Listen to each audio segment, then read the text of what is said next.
দক্ষিণের নিবিড় বনভূমি পঞ্চবটির কুটিরে একদিন মহাশান্তি বিরাজ করত। বনবাসে থাকা রাজকুমার রাম, তার ধর্মপত্নী সীতা এবং অনুজ লক্ষণ সেখানে সরল জীবন যাপন করছিলেন। কিন্তু সেই শান্তি দীর্ঘস্থায়ী হল না। লঙ্কার রাক্ষসরাজ রাবণ, যিনি ছলনা ও ক্ষমতার অহংকারে মত্ত ছিলেন, তিনি সীতাকে হরণ করার দুর্বিসন্ধি নিয়ে এলেন। তিনি সন্ন্যাসী বা ব্রাহ্মণের ছদ্মবেশে সীতার কুটিরের দ্বারে এসে উপস্থিত হলেন।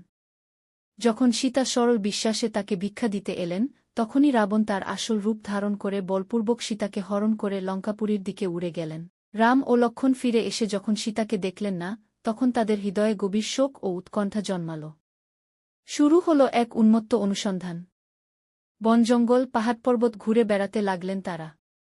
এই অনুসন্ধানের পথেই তাদের সাক্ষাৎ হল বজরংবলী হনুমান এবং বানরসেনার সঙ্গে। বীর হনুমান রামের নির্দেশে সমুদ্র লঙ্ঘন করে লঙ্কায় প্রবেশ করলেন।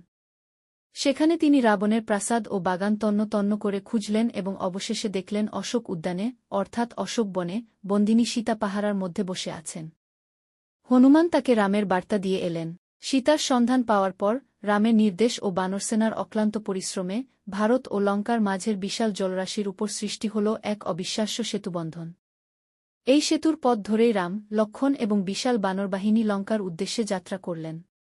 সেতু পার হয়ে তারা লঙ্কায় প্রবেশ করলেন এবং রাবণের প্রতাপশালী রাক্ষস বাহিনীর সঙ্গে এক ভয়াবহ যুদ্ধ শুরু হল। লক্ষ লক্ষ রাক্ষস নিহত হল, লঙ্কার মাটি রক্তে রঞ্জিত হল। মেঘনাদ, কুম্ভকর্ণের মতো মহাবীরদের পতন ঘটল।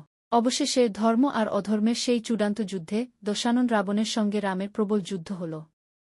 রাম তার দিব্যধনুতে সরসন্ধান করে রাবণের অহংকার চূর্ণ করলেন এবং তাকে হত্যা করলেন।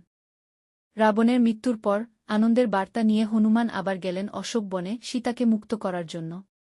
পরম নিষ্ঠার সঙ্গে তিনি সীতাকে লঙ্কাপুরী থেকে উদ্ধার করলেন এবং তাকে সসম্মানে রামের কাছে ফিরিয়ে আনলেন। এইভাবেই ধর্ম পুনঃপ্রতিষ্ঠিত হল এবং রাম সীতার পুনর্মিলন ঘটল।